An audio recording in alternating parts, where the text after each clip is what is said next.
사무엘하 23장. 이것은 다윗이 마지막으로 남긴 말이다. 이새의 아들 다윗이 말한다. 높이 일으켜 세움을 받은 용사, 야곱의 하나님이 기름 부어 세우신 왕, 이스라엘에서 아름다운 씨를 읊는 사람이 말한다. 주님의 영이 나를 통하여 말씀하시니 그의 말씀이 나의 혀에 담겼다. 이스라엘의 하나님이 말씀하셨다. 이스라엘의 반석께서 나에게 이르셨다.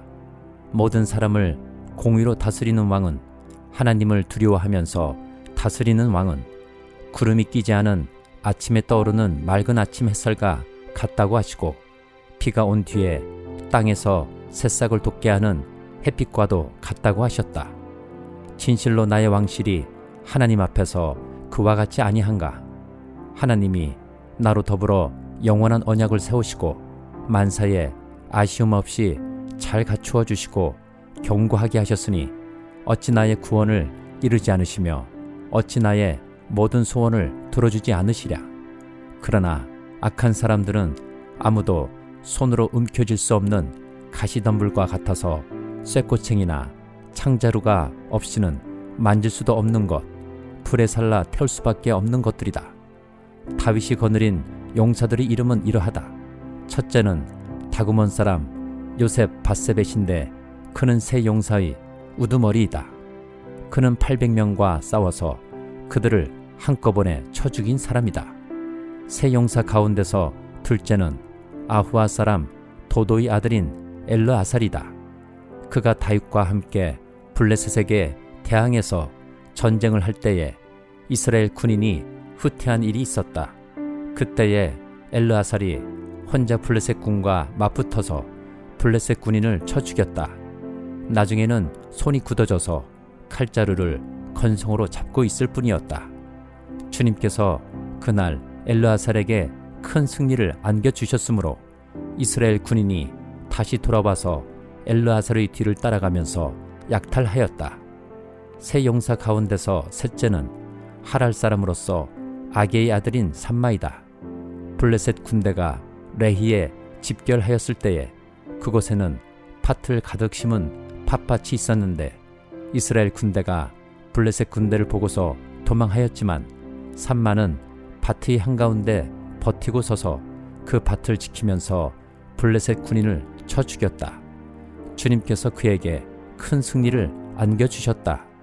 수확을 시작할 때에 블레셋 군대가 루바임 평원에 진을 치니 30인 특별부대 소속인 이 세 용사가 아들람 동굴로 다윗을 찾아갔다. 그때의 다윗은 산성 요새에 있었고 블레셋 군대의 진은 베들레헴에 있었다. 다윗이 간절하게 소원을 말하였다. 누가 베들레헴 성문 곁에 있는 우물물을 나에게 기르다 주어 내가 마실 수 있도록 해주겠느냐? 그러자 그 세 용사가 블레셋 진을 뚫고 나가 베들레헴의 성문 곁에 있는 우물물을 길어 가지고 와서 다윗에게 바쳤다. 그러나 다윗은 그 물을 마시지 않고 길어 온 물을 주님께 부어드리고 나서 이렇게 말씀드렸다. 주님, 이 물을 제가 어찌 감히 마시겠습니까? 이것은 목숨을 걸고 다녀온 세 용사의 피가 아닙니까? 그러면서 그는 물을 마시지 않았다. 이 세 용사가 바로 이런 일을 하였다. 수르야의 아들이며 요압의 아이인 아비새는 30인 특별부대의 우두머리였다.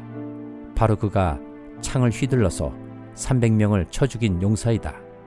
그는 세 용사와 함께 유명해졌다.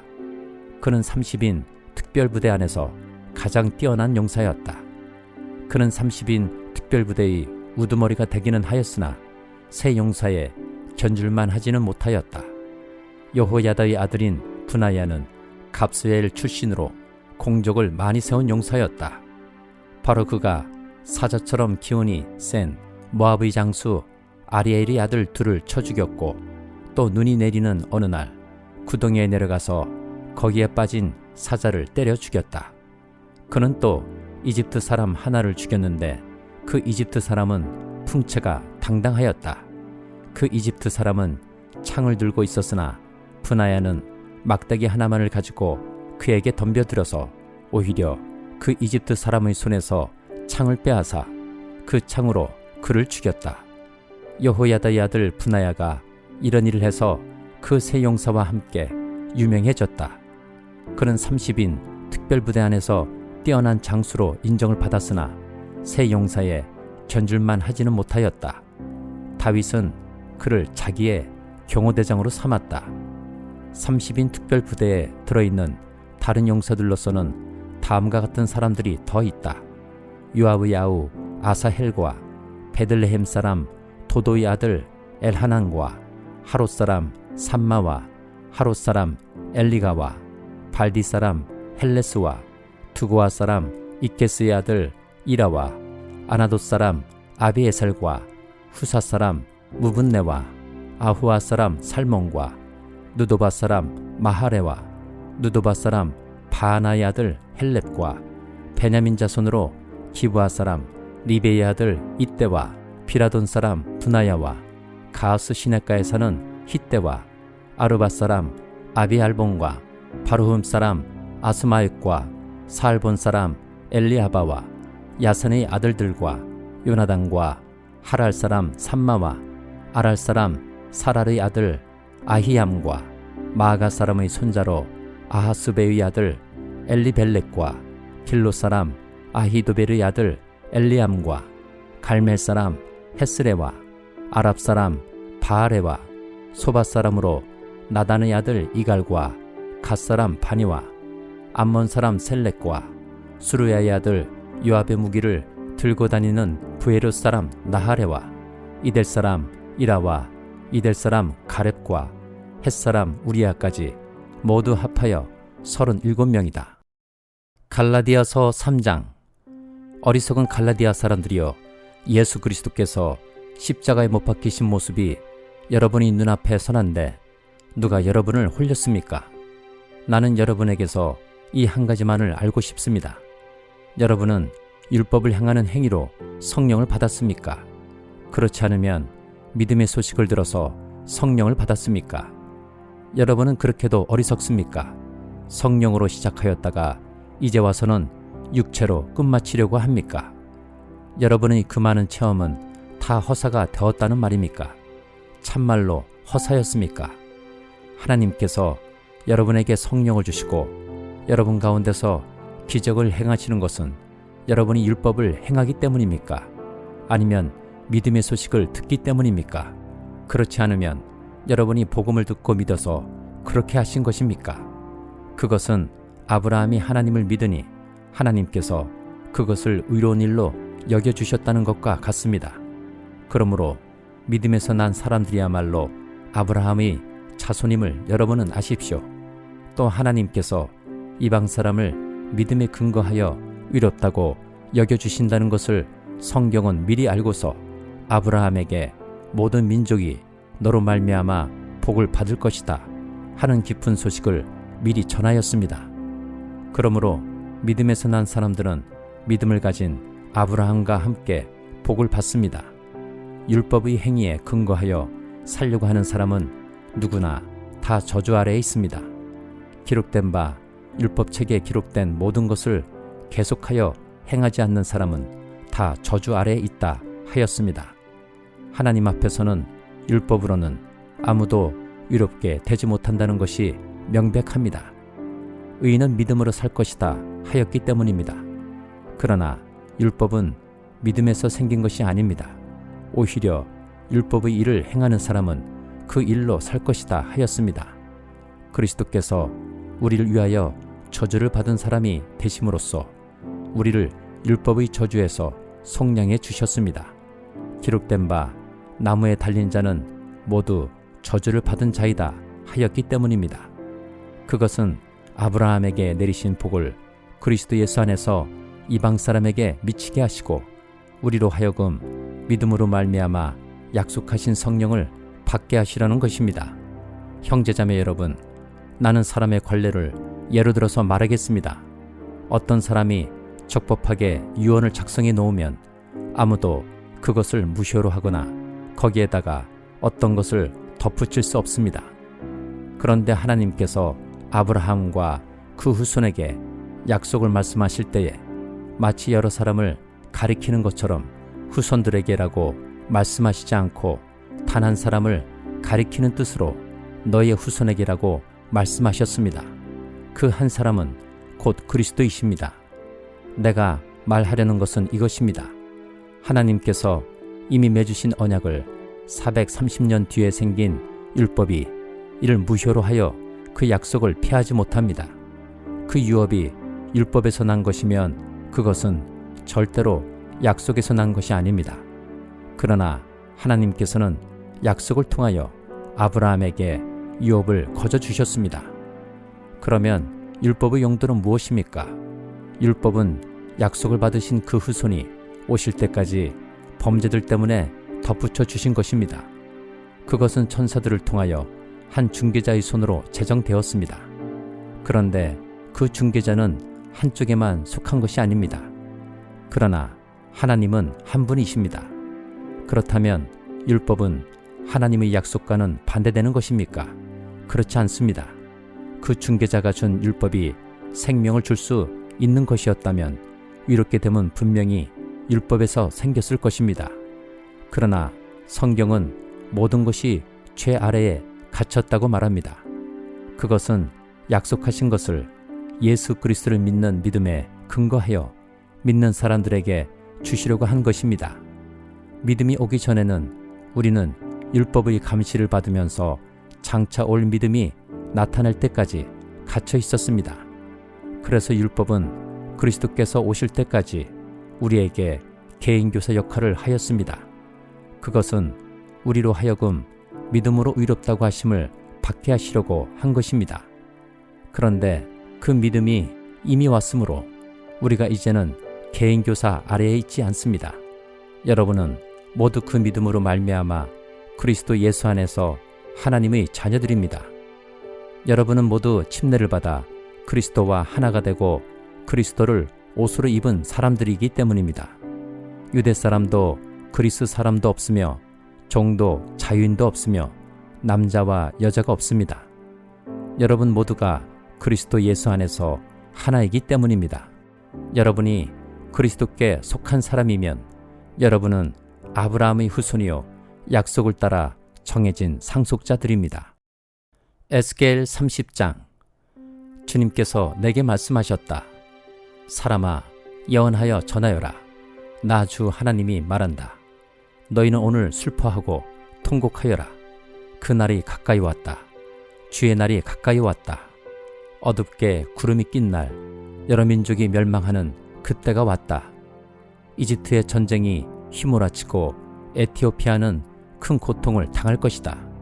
이집트에서 많은 사람이 칼에 쓰러지고 재산을 약탈당할 때에 이집트는 그 기초가 파괴될 것이다. 에티오피아와 리비아와 리디아와 아라비아와 굽과 모든 동맹국의 백성들이 이집트 사람들과 함께 칼에 쓰러질 것이다. 나 주가 말한다. 이집트를 지지하는 사람들이 쓰러질 것이며 이집트의 거만하던 권세가 꺾일 것이고 믹돌에서부터 수엔에 이르기까지 사람들이 칼에 쓰러질 것이다. 나 주 하나님의 말이다. 이집트는 황폐한 땅 가운데서도 가장 황폐한 땅이 될 것이며 이집트의 성읍들도 황폐한 성읍들 가운데서도 가장 황폐한 성읍이 될 것이다.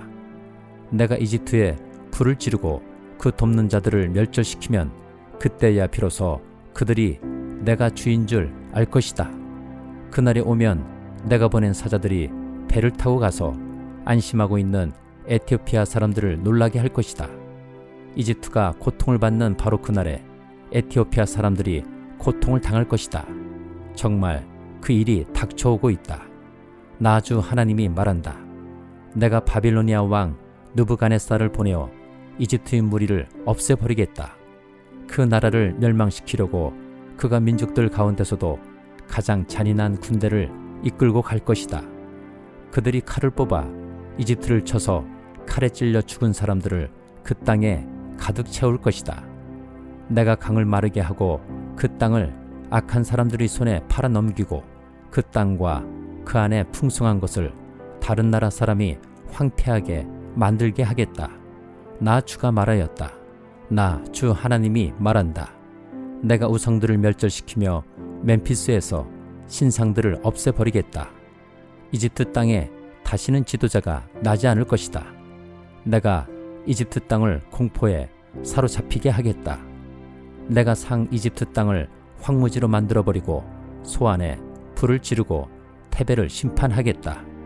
또 내가 이집트 요새인 펠루시움에 내 분노를 쏟아붓고 테베의 무리들을 멸하겠다. 내가 이집트에 불을 지르면 펠루시움의 요새가 고통으로 몸부림칠 것이고 테베는 적에게 뚫릴 것이며 멤피스에는 날마다 적들이 쳐들어갈 것이다. 헬리오폴리스와 부바스티스의 젊은이들은 칼에 쓰러질 것이며 주민은 포로로 끌려갈 것이다. 내가 이집트의 권세를 꺾어버릴 때에 두합누에스는 대낮에 캄캄해질 것이다. 그 교만하던 권세를 끝장낼 때에 이집트 땅은 구름에 뒤덮일 것이고 이집트의 딸들은 포로로 끌려갈 것이다. 내가 이렇게 이집트를 심판할 때에야 비로소 그들은 내가 주인 줄 알게 될 것이다. 제11년 첫째 달 7일에 주님께서 나에게 말씀하셨다. 사람아, 내가 이집트 왕 바로의 한쪽 팔을 부러뜨렸다. 치료하고 싸매야 그 팔이 나아서 칼을 잡을 수 있을 터인데 치료도 못하고 싸매지도 못하고 약도 못 바르고 붕대를 감지도 못하였으니 그가 칼을 쥘 수 없다.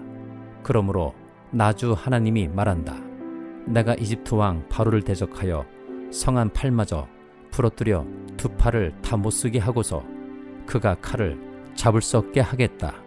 내가 이집트 사람들을 여러 민족 가운데 흩어놓고 여러 나라로 헤쳐놓겠다. 내가 바빌로니아 왕의 두 팔을 강하게 하고 내 칼을 그의 손에 쥐어주겠지만 바로의 두 팔은 부러뜨릴 터이니 바로가 바빌로니아 왕 앞에서 칼에 찔린 사람처럼 크게 신음할 것이다. 내가 바빌로니아 왕의 두 팔을 강하게 하면 바로의 두 팔은 떨어져 나갈 것이다. 내가 바빌로니아 왕의 손에 내 칼을 쥐어주고 그가 그 칼을 뽑아서 이집트 땅을 칠 때에야 비로소 그들은 내가 주인 줄 알 것이다. 내가 이집트 사람들을 여러 민족 가운데 흩어놓고 그들을 문나라로 헤쳐놓겠다. 그때야 비로소 그들은 내가 주인 줄 알 것이다. 시편 78장 38절에서 72절까지. 그런데도 그는 긍휼이 많으신 하나님이시기에 그들이 죄를 덮어주셔서 그들을 멸하지 아니하시며 거듭 그 노하심을 돌이키셔서 참고 또 참으셨다. 하나님께서는 기억하신다. 사람은 다만 살덩어리, 한 번 가면 되돌아올 수 없는 바람과 같은 존재임을 기억하신다. 그들이 광야에서 하나님께 얼마나 자주 반역하였던가, 황무지에서 그를 얼마나 자주 괴롭혔던가. 그들은 하나님을 거듭거듭 시험하고 이스라엘의 거룩하신 분의 마음을 상하게 하였다. 그들이 하나님의 권능을 기억하지 아니하며 대적에게서 건져주신 그날도 잊어버렸다. 하나님이 이집트에서는 여러 가지 징조를 보이시고 소한 평야에서는 여러 가지 기적을 보이셨다. 강물을 피로 변하게 하셔서 시냇물을 마실 수 없게 하셨다. 파리를 쏟아 놓아서 물게 하시고 개구리를 풀어놓아 큰 피해를 입게 하셨다. 농작물을 해충에게 내주시고 애써서 거둔 곡식을 메뚜기에게 내주셨다. 포도나무를 우박으로 때리시고 무화과나무를 된소리로 얼어 죽게 하셨으며 가축을 우박으로 때리시고 양떼를 번개로 치셨다. 그들에게 진노의 불을 쏟으시며 분노와 의분과 재앙을 내리시며 곧 재앙의 사자를 내려보내셨다. 주님은 분노의 길을 터놓으시니 그들을 죽음에서 건져내지 않으시고 생명을 연병에 넘겨주셨다. 이집트의 마다들을 모두 치시고 그의 힘의 첫 열매들을 함의 천막에서 치셨다. 그는 백성을 양떼처럼 인도하시고 가축떼처럼 광야로 이끄셨다. 그들을 안전하게 이끄시니 그들은 두려워하지 않았고 그들의 원수들은 바다가 덮어버렸다. 그들을 거룩한 산으로 이끌어 들이시고 그 오른손으로 취하신 이 산으로 이끄셨다. 여러 민족을 그들 앞에서 몰아내시고 줄로 재어서 땅을 나누어 주시고 이스라엘 지파들을 자기들의 천막에서 살게 하셨다. 그럼에도 그들은 가장 높으신 하나님을 시험하고 거역하면서 그의 법도를 지키지 않고 그들은 그들의 조상들처럼 빗나가고 배신하여 느슨한 활처럼 엇나갔다. 그들은 산당에 모여 그의 노를 격동하며 조각한 우상을 섬기다가 그를 진노하게 하였다. 하나님께서 듣고 노하셔서 이스라엘을 아주 내버리셨다. 사람과 함께 지내시던 그 천막 실로의 성막을 내버리셨다. 주님의 능력을 나타내는 궤를 포로와 함께 내주시고 주님의 영광을 나타내는 궤를 원수의 손에 내주셨다. 주님의 백성을 칼에 내주시고 주님의 소유에 분노를 쏟으셨다.